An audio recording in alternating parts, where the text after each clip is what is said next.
శ్రీకృష్ణ జగద్గురు పరబ్రహ్మణే నమః. ఓం నమో శ్రీ వేదవ్యాసాయ నమః. ఓం మద్గురు శ్రీ పూర్ణానంద స్వామినే నమః. ఓం శుక్లాంబరధరం విష్ణుం శశివర్ణం చతుర్భుజం ప్రసన్నవదనం ధ్యాయేత్ సర్వవిఘ్నోపశాంతయే. ఓం వ్యాసాయ విష్ణురూపాయ వ్యాసరూపాయ విష్ణవే నమో వై బ్రహ్మనిధయే వాసిష్ఠాయ నమో నమః. ఓం నారాయణం నమస్కృత్య నరం చైవ నరోత్తమం దేవీం సరస్వతీం వ్యాసం తతో జయముదీరయేత్. శ్రీ భగవద్గీత శ్రద్ధాత్రయ విభాగ యోగము. అయితే మనుజుని యొక్క స్వరూపము, అతడు ఎటువంటి శ్రద్ధ కలిగి ఉంటాడో అదే కదా అతని స్వరూపము. ఇది ప్రతిబింబితమైనటువంటి జీవరూపము. వాస్తవానికి బింబభూతమైనటువంటి ఆత్మయే అతని స్వరూపము అని తెలియాలి. కాబట్టి ఎవడు ఎటువంటి శ్రద్ధ కలిగి ఉంటాడో దానికి అనుగుణమైనటువంటి ధ్యేయాన్ని అతడు ఆరాధిస్తూ ఉంటాడు అనే చెబుతూ, అంతేకాదు సత్వగుణం కలిగినటువంటి వారు దేవతలను ఆరాధిస్తే, రజోగుణం కలిగిన వారు యక్షులను రాక్షసులను ఆరాధిస్తారు.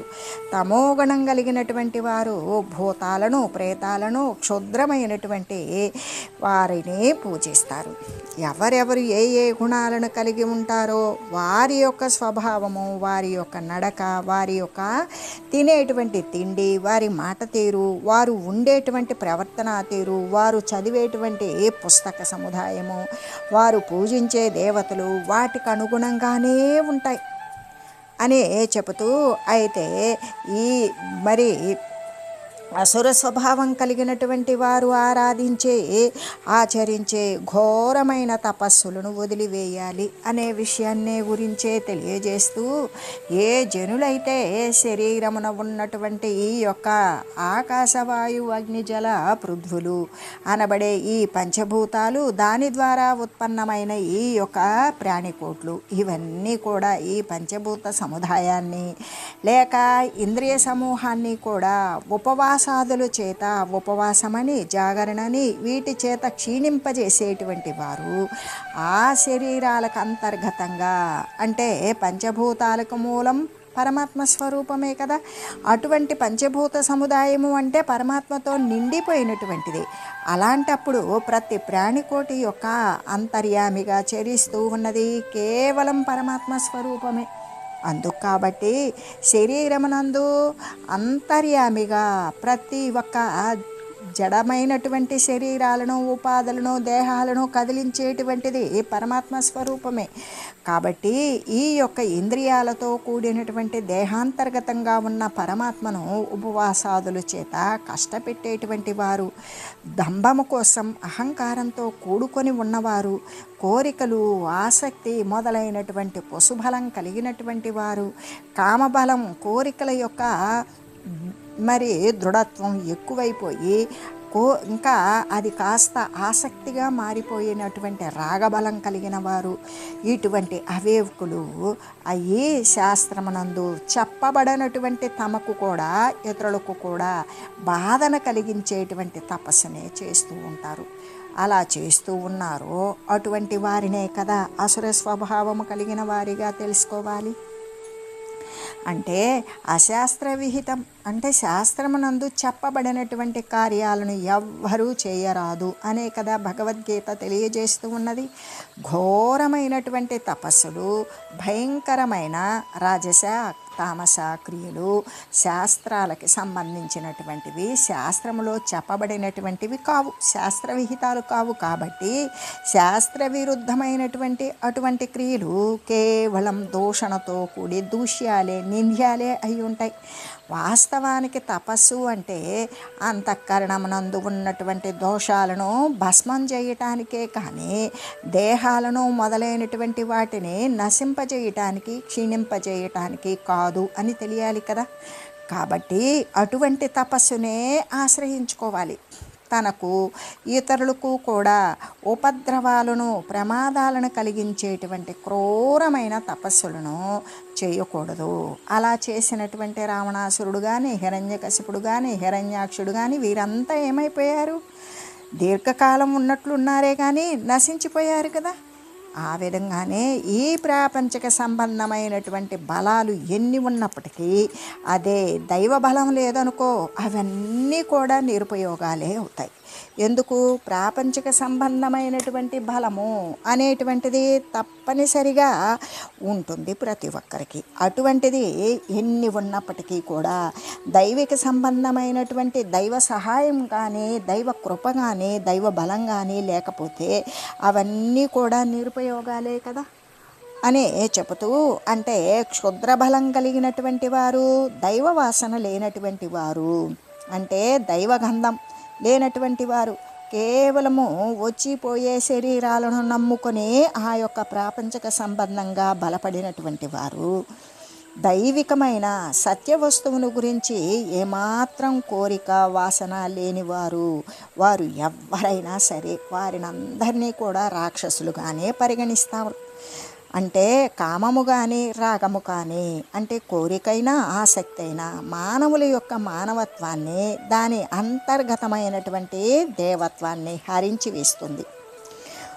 అంతేకాదు ఆ రాక్షసత్వం ద్వారా వారి యొక్క పారమార్థిక తత్వం కూడా పీల్చి పిప్పి చేయబడుతుంది.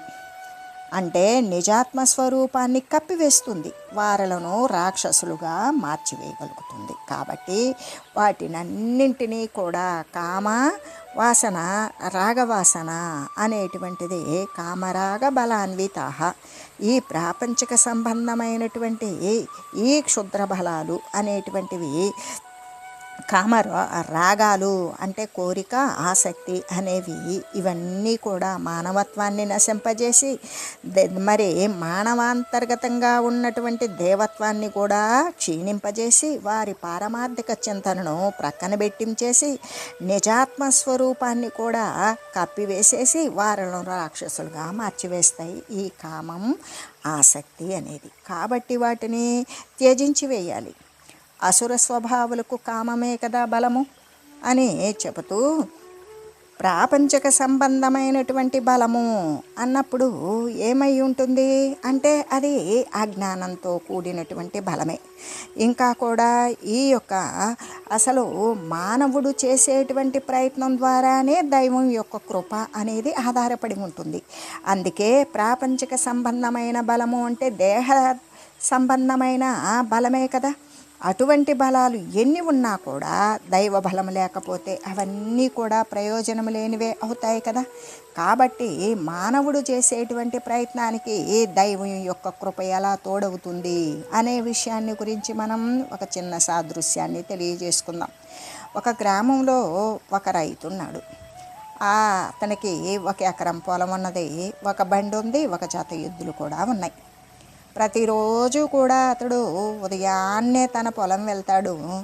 వెళ్ళి దాని యొక్క మరి పైరు ఎలా ఉన్నదని, ఆ పొలం ఏ స్థితిలో ఉన్నది అనేటువంటి దాని యొక్క మంచి చెడ్డలన్నీ కూడా గమనిస్తూ దానికి ఎటువంటి ఫలసాయానికి సంబంధించినటువంటి పనులను కావాలో వాటి అవసరాలను కూడా చూస్తూ ఉండేవాడు. ఆ 1 ఎకరమే ఆ రైతుకి తన యొక్క జీవన భృతికి ఆధారమై ఉన్నది. అలా ఉండడం వల్ల దాని విషయమే అతడు ఎట్లా ఉండేవాడంటే అదే కదా వారి యొక్క కుటుంబాన్ని పోషించేటువంటిది. కాబట్టి కడు జాగ్రత్తతో దాన్ని చూస్తూ ఉంటాడు. ఒకనాడు ఆ రైతు ఏం చేశాడంటే తన బండి నిండా ఎరువు వేసుకున్నాడు, పొలానికి తోలుకొని పోతూ ఉన్నాడు. ఎందుకు? పొలాలలో ఎరువు వేసినప్పుడు, సేంద్రియ ఎరువులు వేసినప్పుడే పొలం యొక్క మట్టి బలవత్తరంగా ఉండి వేసినటువంటి పైరు చక్కగా ఏపుగా పెరిగి తగిన ఫలితాన్ని ఇస్తుంది. అందుకని ఆ రైతు ఏం చేశాడు, ఎరువు వేసుకొని పొలానికి తోలుకొని పోతూ ఉంటే ఆ దారి మధ్యలో బ్రహ్మాండమైన వర్షం కురిసింది. ఇక ఆ దారంతా కూడా బురదతో నిండిపోయింది. రైతు ఎట్లాగో కష్టంతో బండిని ముందుకు తోలుతూ ఉన్నాడు. ఇంతలో ఒక చోట ఆ వర్షానికి ఊబిలాగా ఏర్పడిపోయి మట్టి మెత్తగా ఉండి చక్రాలు ఆ బురదలో కూరుకుపోవడం వల్ల బండి ఆగిపోయింది. అప్పుడు ఆ రైతు ఏం చేశాడంటే బండి దిగాడు. ఆ దారి ప్రక్కనే కూర్చున్నటువంటి ఆంజనేయుని మంత్రాన్ని ప్రార్థించడం ప్రారంభించాడు. ఉపాసిస్తున్నాడు. అతడు మామూలుగా కూడా హనుమంతుణ్ణి ఉపాసించేటువంటి ఉపాసకుడు. అతని ఇష్టదైవం హనుమంతుడు. అయితే తన వెళ్ళే దారిలో ప్రక్కనే ఉన్నటువంటి ఆంజనేయ స్వామి యొక్క విగ్రహం ముందు కూర్చొని ఆ ఆంజనేయ స్వామి యొక్క ఉపాసన చేస్తూ ఉన్నాడు. ఆ కష్ట పరిస్థితుల్లో తనకి ఇష్టమైనటువంటి దైవమే దిక్కు అని ఎంచుకున్నాడు ఆ రైతు. అందుకని ఆ ఉపాసనా కార్యక్రమం అనేది ప్రారంభించి ఆ పనికి పూనుకున్నాడు. ఒకరోజంతా ఆ ప్రకారమే ఆహారం లేదు, నిద్ర లేదు. ఇక ఎటువంటివి కూడా తీసుకోకుండా వదిలివేసి హనుమంతుడిని ఉపాసించడం అనేటువంటిది జరుగుతూ ఉన్నది. ఆంజనేయ స్వామి ఆయన యొక్క ఉపాసనకి మరి మెచ్చి ప్రత్యక్షమయ్యాడు. అప్పుడు వారి ఇరువురికి కూడా ఈ విధంగా మాటలు జరిగినవి. ఆంజనేయ స్వామి అంటూ ఉన్నాడు, ఓరి భక్త, నన్నెందుకురా ఆహ్వానించావు? నీకేమైనా వరం కావాలా అని అడిగాడు. అప్పుడు రైతు అంటున్నాడు, మహాప్రభు, ఈ బండిని కొంచెం ముందుకు తోయండి చాలు అన్నాడు. ఆంజనేయ స్వామి అంటూ ఉన్నాడు, నీవు సోమరిపోతువై ఏమాత్రమూ ప్రయత్నము చేయలేదు. అలా చేయకపోతే మేము మాత్రం ఏం సహాయం చేయగలుగుతాం? పూర్వం త్రేతాయుగంలో శ్రీరామచంద్రుని యొక్క సాన్నిధ్యంలో మేము ఎంత కృషి చేసినది నీకు తెలుసా? మానవుడు కొంచెమైనా సరే ప్రయత్నం చేసినట్లయితే దానికి భగవంతుడు చేయూతను ఇవ్వగలుగుతాడు. అసలు ఏమీ కూడా అతడు చేయకపోతే దేవుడు మాత్రం ఏమి సహాయం చేయగలుగుతాడు? కాబట్టి చక్రాన్ని పట్టుకొని పైకి లేపు, ఆ తర్వాత అంతా దేవుడే చూసుకోగలుగుతాడు. పురుష ప్రయత్నం అనేటువంటిది తప్పనిసరిగా ఉండాలి కదా. ఆ మానవ ప్రయత్నం అంటే పురుష ప్రయత్నము, దైవకృప రెండూ కలిసినప్పుడే కదా పనులు చక్కగా జరుగుతాయి. పురుష ప్రయత్నాన్ని బట్టే కదా దైవకృప అనేది వర్తిస్తూ ఉంటుంది. సోమరులైన వారికి భగవంతుడు ఏమి సహాయం చేయగలుగుతాడు అని ఈ ప్రకారంగా ఆంజనేయ స్వామి బోధించి అదృశ్యుడయ్యాడు. ఆ రైతు ఏం చేశాడు? వెంటనే లేచాడు. తన 2 చేతులతో చక్రాన్ని లేపడానికి ప్రయత్నించగా తక్షణము బండి కదిలిపోసాగింది. ఆ రైతు చేసిన ప్రయత్నానికి ఆంజనేయ స్వామి యొక్క అనుగ్రహం కూడా తోడయ్యింది కదా. దాని ఫలితంగానే కదా ఆ బండి చరచరా గమ్యస్థానాన్ని చేరగలిగింది. కాబట్టి జనులైనటువంటి వారు భగవంతుని యొక్క కృపను కోరడంతో పాటు, భగవానుని యొక్క అనుగ్రహాన్ని కోరడంతో పాటు తమ యొక్క కర్తవ్యము, తమ యొక్క విద్యుక్త ధర్మము, తమ యొక్క ప్రయత్నము ఏమాత్రం వదలకూడదు కదా. ప్రయత్నం చేసేటువంటి వానికి సమస్తము లభించగలుగుతుంది. అయితే భగవద్భక్తి, అహంకారం లేకపోవడం ఆ ప్రయత్నానికి తోడుగా ఉండాలి. అప్పుడే కదా కార్యాలు చక్కగా అభివృద్ధి చెందుతాయి, ఫలించగలుగుతాయి అని చెబుతూ దైవ విశ్వాసంతో పాటు మానవ ప్రయత్నం కూడా తప్పనిసరి అవసరం కదా. తనదైనటువంటి ప్రయత్నం లేకపోతే దైవకృప అనేది లభించదు కదా. అలాగే ఈ యొక్క అంటే నిజాత్మ స్వరూపాన్ని కప్పివేసేటువంటి కోరికలు, ఆసక్తి మొదలైనవి, ప్రాపంచిక సంబంధమైన, దృశ్య సంబంధమైనటువంటి కోరికలు, ఆసక్తి అంటి ఉండడం అనేవి ఇవన్నీ కూడా మార్చి మరి వదిలివేయాలి. అసుర స్వభావులకి అంటే రాక్షస స్వభావముతో ఉన్నటువంటి వారికి కోరికే కదా బలము, రాగం, ఆసక్తే కదా బలము. అదే దైవీ సంపద కలిగినటువంటి వారికైతే భక్తియే బలము, జ్ఞానమే బలము. కాబట్టి ఈ కోరిక, ఈ రాగ బలము వదిలివేయాలి. వదిలివేసిన ఇక భక్తి, జ్ఞానము మొదలైనటువంటి బలాన్నే కదా స్వీకరించవలసి ఉంటుంది. కర్షయంత శరీరస్థం భూతగ్రామం అంటే శుష్కోపవాసాదుల ద్వారా, అంటే శుష్కోపము అంటే శరీరాన్ని క్షీణింపచేసేటువంటి ఉపవాసము. అసలు ఉపవాసము అంటే ఉప అంటే సమీపము, వాసము అంటే నివసించడం.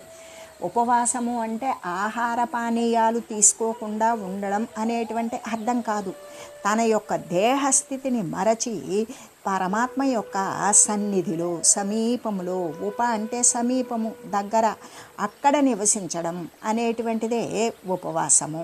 వాడు పదార్థం స్వీకరించు లేదా స్వల్పంగా స్వీకరించు, ఎలా అయినా సరే శరీరమాధ్యం ఖలు ధర్మ సాధనం. శరీరం అనేది నిలబడినప్పుడే కదా అనేక ధర్మ సాధనాలు అనేవి నెరవేర్చుకోగలుగుతాము. కాబట్టి ఆ శరీరాన్ని క్షీణింపచేసే, అనారోగ్యం పాలు చేసే, దైవాన్ని ధ్యానించడానికి కూడా శక్తి లేకుండా చేసేటువంటి మరి ఈ క్షయించిపోయేటువంటి నీచమైన ఉపవాసాదులు అనేవి చేయక్కర్లేదు. ఎందుకు అంటే శారీరక పటుత్వం ఒక మానసికమైనటువంటి దైవిక బలం ఉన్నప్పుడు వానికి ఆకలి దప్పులు గుర్తు రాకుండా పరమాత్మ తత్వం నందు మమేకమై ఉండడం అనే అర్థం. కానీ ఆకలి వేస్తున్నా, నీరసిస్తున్నా, శరీరం ఏలబడుతున్నా కూడా తినకుండా ఒక మొండిగా ఉండడం ఏ పరమాత్మ స్వరూపం మరి భోజనం చేయవద్దు, నీరు తాగవద్దు, నిద్రపోవద్దు అని చెప్తుందా? శరీరాలను కష్టింపచేసేటువంటి దైవం కాదు కదా. అసలు దైవం యొక్క లక్షణం అది కాదు కదా. శరీరాలు ఆరోగ్యంగా, పటిష్టంగా, పటుత్వంతో ఉంచుకొని దాని ద్వారా ఈ యొక్క 4 రకాలైనటువంటి ధర్మ సాధనాలను అనుసరించండి. ధర్మ, అర్థ, కామ, మోక్షతత్వాలను అనుసరించండి. శరీరం వచ్చింది, దానిని పోషించుకునే నిమిత్తం దాని యొక్క ధర్మబద్ధమైనటువంటి క్రియలు, కోరికలు తీర్చుకుంటూ ఈ 3 త్రివర్గం ప్రకారం అనుసరిస్తూ ధర్మబద్ధంగా ఉన్నప్పుడు మోక్షము అనేది ఆ జీవికి తటస్థపడుతుంది అనే విషయాన్ని గురించే కదా చెప్పడం. అది ఎవరికి అంటే దైవీ సంపద కలిగినటువంటి వారికి భక్తే కదా బలము, జ్ఞానమే కదా వారి యొక్క బలము. కాబట్టి ఈ కోరిక, ఆసక్తి మొదలైనటువంటి బలాలను వదిలివేయాలి. భక్తి, జ్ఞానము మొదలైనటువంటి బలాలను తీసుకోవాలి. అందుకే ఈ యొక్క శుష్కమైన బలహీనమైనటువంటి ఉపవాసాదుల చేత ఈ ఇంద్రియాలను ఏమాత్రం కృషింపజేయకూడదు, శక్తిహీనత చేయకూడదు. అసుర స్వభావులు అలా చేసేటువంటి వారు కేవలం అసురత్వంతో ఉండేటువంటి వారే అని కదా ఇక్కడ చెప్పబడింది. దేహం యొక్క ఆరోగ్యం కొరకు వ్రతాదుల నిమిత్తం ఉపవాసాన్ని అప్పుడప్పుడు కూడా శీలించడం మంచిదే. అయినప్పటికీ కూడా ఎలాగంటే ఇప్పుడు అదనంగా తిన్నాం, శరీరానికి తగినంత పని లేదు, అప్పుడు ఎప్పుడన్నా ఒక్కరోజు మామూలుగా దానిని ఆహారం వదిలివేయడం అనేది మంచిదే. అంతేకాదు ఆ ఆహారం వదిలివేయడం కూడా ఒక దైవికమైనటువంటి నైమిత్తిక కార్యాన్ని అనుసరించే సమయంలో నీవు ఉపవాసాన్ని చేయడం అనేది అప్పుడప్పుడు మంచిదే. శారీరకపరమైనటువంటి తేలికపాటు ఆరోగ్యం కూడా ఉంటుంది. కానీ అది మితము తప్పి ఉండకూడదు కదా. ఏ విధంగా శరీరం వేలబడిపోతున్నా, శుష్కించిపోతున్నా, నీరసంతో పొట్టు తప్పిపోతున్నా కూడా ఆ విధంగా భోజనము కానీ నీరు కానీ త్రాగకుండా శరీరం అంతా కూడా ఏ విధంగా అంటే లోపల ఉన్నటువంటి నరాలు పట్టుదప్పి వణికిపోతూ ఏ వస్తువు పట్టుకునేటువంటి సత్తువు లేకుండా తన శరీరాన్ని కూడా నిలబడకుండా క్రింద పడేటువంటి స్థితి వరకు కూడా మితము తప్పి మరి ఈ యొక్క ఉపవాసాదులు అనేవి చేయకూడదు కదా. అలా మితము దప్పి చేశారు అంటే అది ఆసురికమైన రాక్షస తపస్సే అవుతుంది. తన ఇంద్రియాలను ఎంతవరకు తప్పింపజేయాలి అంటే తను అనుకున్నటువంటి గమ్యస్థానాన్ని చేరడం కోసం కొద్దిపాటి మితమైనటువంటి ఆహారాన్ని సేవిస్తూ నిద్ర, సోమరితనానికి వేరైనటువంటి మార్గంలో ఉండడం కోసం, సోమరితనాన్ని, బద్ధకాన్ని వదులుకోవడానికి, శరీరాన్ని నిలుపుకోవడానికి తగినటువంటి ఆహారాన్ని తీసుకుంటూ ఏ విధంగా అంటే ఇక అటువంటి మితమైనటువంటి ఆహారాన్ని స్వీకరించాలి కానీ పూర్తి స్థాయిలో ఆహారాన్ని నిషేధించకూడదు. ఎందుకు అంటే ఇలా మితము తప్పినట్లయితే అదంతా కూడా రాక్షసికమైనటువంటి తపస్సే అవుతుంది కదా. ఎందుకంటే ఇప్పుడు పామును చంపాలి అనుకున్నాం, పాము బయటకు వచ్చినప్పుడు దానిని చంపాలి కానీ పుట్టను కొడితే పాము చేస్తుందా? చావదు. కాబట్టి కేవలము శుష్కోపవాసాదుల చేత, ఈ యొక్క బలహీనమైనటువంటి ఉపవాసాదుల చేత శరీరాంతర్గతంగా ఉన్నటువంటి పరమాత్మ తత్వాన్ని పొందాలి అంటే ఈ శరీరాన్ని బాధించనక్కరలేదు, పట్టుదప్పేటట్టు చేయకూడదు కదా. కాబట్టి ఈ దుర్వాసన దుస్సంస్కారాలు ఏవి కూడా ఉపవాసాదుల ద్వారా ఇవన్నీ నశించిపోతాయా? నశించిపోవు.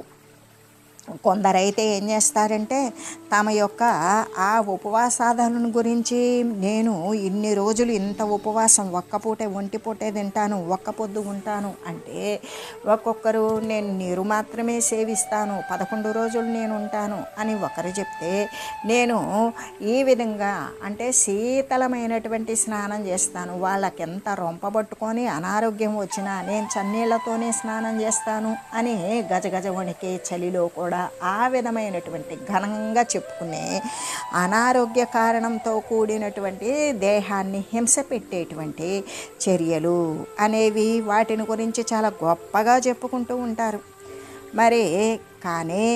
మరి భగవానుడైతే ఈ విషయాలను ఏమాత్రమైనా సరే తీవ్రంగా దేహాన్ని ఇబ్బంది పెట్టి బలహీనపడి అది క్షీణించిపోవటానికి, శుష్కించిపోవడానికి చేసేటువంటి కారణాలను ఏనాడైనా పరమాత్మ మెచ్చుకున్నాడా? మెచ్చుకోలేదు. ఇంకా పైగా ఏమంటూ ఉన్నారు అంటే, అలా దేహాలను క్షీణింపజేస్తూ బాధ పెట్టేటువంటి వారు నిజంగా కూడా అసుర స్వభావులు అని చెప్పి వేశారు. కాబట్టి సాధకులైనటువంటి వారు ఈ విషయంలో ఎలా ఉండాలి? కడు జాగ్రత్తతో ఉండాలి. భగవానుడు తెలియజేసినట్లుగానే యుక్తమైనటువంటి ఆహారాన్ని, యుక్తమైనటువంటి విహారాన్ని, ఆహార విహారాదులు ఎటువంటివి అంటే సరి అయినటువంటివి, ఎంతవరకు వర్తించాలి, ఎంతవరకు తినాలి, ఎంతవరకు నిద్రించాలి అనేటువంటిది మితంగా ఉండేటట్లుగా, ఆ స్థితి కూడా మితమైన శరీరాన్ని సక్రమంగా కాపాడుకుంటూ, శరీరము ఉండగానే శరీరాంతర్గతంగా ఉన్నటువంటి పరమాత్మతత్వాన్ని దర్శించడం కోసం మానవ స్థితి నుండి కూడా దైవిక స్థితికి ఎగబ్రాకాలి అనే చెప్తూ ఉన్నారు. కానీ ఈ యొక్క శుష్కోపవాసాదుల చేత అసురమైనటువంటి స్థితికి దిగజారకూడదు అనే కదా స్పష్టంగా తెలియజేస్తూ ఉన్నారు. అందుకే మాం చైవాంతః శరీరస్థం అంటే అలా చేసేటువంటి బలహీనమైన శరీరానికి ఇబ్బంది కలిగించేటువంటి అటువంటి శుష్కమైన బలహీనమైన ఉపవాసాదుల ద్వారా వారి శరీరం లోపల ఉన్నటువంటి భగవంతుణ్ణి కూడా కృషింపజేస్తూ ఉన్నారు కదా. శరీరాంతర్గతంగా ఉన్నటువంటి పరమాత్మను కూడా బాధింపజేస్తూ ఉన్నారు అని కదా చెప్పడం. ఇక్కడ ఆ విధమైనటువంటి విషయాన్ని చమత్కారంగా శ్రీకృష్ణ పరమాత్మే తెలియజేశారు. వాస్తవానికి మనం విచారించి చూసినట్లయితే అసలు పరమాత్మ బాధపడడం ఏంటి అనుకుంటాం. ఏ వికారాలు, ఏ మార్పులు, ఏ యొక్క ఆవరణలు లేనటువంటి నిర్వికార నిరాకార స్వరూపుడైన పరమాత్మకు కృషించడం కానీ బాధపడడం కానీ ఉంటుందా అంటే, అయినప్పటికీ కూడా అసలు ఈ శుష్కోపవాసాదులు చేసేటువంటి వారి యొక్క చర్యను గర్హించడానికి, వాటిని వదిలివేయడానికి భగవానుడు ఈ విధంగా తెలియజేశారు. కానీ నిరాకార నిర్వికార స్వరూపము అనేటువంటిది ఎప్పటికీ కూడా కృషించదు. ఇక్కడ వృద్ధి క్షయాలు లేనటువంటి శాశ్వత సత్య వస్తువు పరమాత్మ స్వరూపమే కదా. కాబట్టి ఇంకా కూడా ఏ విధంగా అంటే, అటువంటి ఆసురీ సంపద కలిగిన కామముతో, కోరికతో వాటిని నెరవేర్చుకోవాలి అంటే దేహాన్ని ఇబ్బంది పెట్టాలి అని చేసేటువంటి ఉపవాసాదుల ద్వారా అటువంటి వారి యొక్క చర్యను వదిలి బాధపడుతూ ఏ విధంగా అటువంటి వారి యొక్క చర్యను గురించి గర్హించడానికి భగవానుడు ఈ విధంగా చెప్పారు. ఇంకా కూడా కృషింపజేస్తూ ఉన్నారు అంటే వారి ఆజ్ఞను, పరమాత్మ యొక్క ఆజ్ఞను నిరాకరిస్తున్నారు. ఏ విధంగా కూడా పరమాత్మ చెప్పేటువంటి జ్ఞానవంతమైనటువంటి మాటలను వారు పట్టించుకోవడం లేదు, నిరాకరిస్తున్నారు, అంగీకరించడం లేదు అనే చెప్పవచ్చు. అంతః శరీరస్థం అనేటువంటి పదాన్ని ప్రయోగించారు కదా భగవానుడు. కాబట్టి ఇక్కడ ఈ అంతః శరీరస్థం అంటే, ఈ అంతః శరీరస్థం అనే పదము చేత భగవానుడు దూరముగా లేరని, ప్రతి వాని యొక్క శరీరం లోపల కూడా పంచకోశాలకు కూడా అంతర్గతంగా దాగి ఉన్నారు అనే కదా స్పష్టమవుతూ ఉన్నది. ఏ విధంగా అన్నమయ, ప్రాణమయ, మనోమయ, విజ్ఞానమయ, ఆనందమయ కోశాలు. ఈ పంచకోశాలకు కూడా అంతర్గతంగా, దానికి కూడా అంటకుండా మరి సర్వము తానే నిధి నిక్షేపించినట్లుగా దాగి ఉన్నారు అనే కదా మనకు స్పష్టపడుతూ ఉన్నది. కాబట్టి పాపము యొక్క ఆచరణ అనేది వదిలివేయాలి. సత్య వస్తువును గురించినటువంటి వివేకాన్ని తెలుసుకోవాలి. నిత్యమైనటువంటి వస్తువు యొక్క వివేకము అనేది ఆత్మజ్ఞాన విచారణ ద్వారా తెలుసుకోవాలి. తెలుసుకున్నప్పుడు ఈ అన్నమయ కోసం, ప్రాణమయ కోసం, మనోమయ కోసం, విజ్ఞానమయ కోసం, ఆనందమయ కోసం అనేటువంటి ఈ పంచకోశాలను కూడా వేరుపరచాలి. వేరుపరిచి తన యొక్క నిజ శరీరమునందే భగవంతుణ్ణి కనుక్కొని జనులు కృతార్థతను పొందాలి. ఇంకా కూడా ఈ శుష్కమైనటువంటి దేహేంద్రియాలను బాధ కలిగించేటువంటి బలహీనమైన నిస్సత్తువును కలుగజేసి అనారోగ్యం పాలు చేసే ఈ శుష్కం అంటే ఈ బలహీనమైన ఉపవాసాదుల చేత లోన ఉన్నటువంటి ఆత్మను ఏమాత్రము బాధించకుండా మధ్య మార్గమును చేపట్టాలి. అంటే మధ్య మార్గము అంటే మితంగా భుజించడం, సాత్వికమైనటువంటి పదార్థాన్నే మరి అటువంటి ఆహారాదులనే అవలంబించడం, ఇంకా ధ్యానము మొదలైనటువంటి వాటి చేత దైవం యొక్క అనుభూతిని పొందాలి. అలా పొంది వారు కృతకృత్యులే కావాలి అని తెలియజేస్తూ ఓం మంగళం పావన గీతామాత జయ మంగళం భక్తజనావని బంధ విమోచనే భవభయహారిణి భవ్యదాయిని మంగళం. ఓం మంగళం శ్రీ కురుక్షేత్ర రణక్షోణే విహారిణే పార్థసారథి రూపాయ గీతాచార్యాయ మంగళం. ఓం మంగళం మహత్.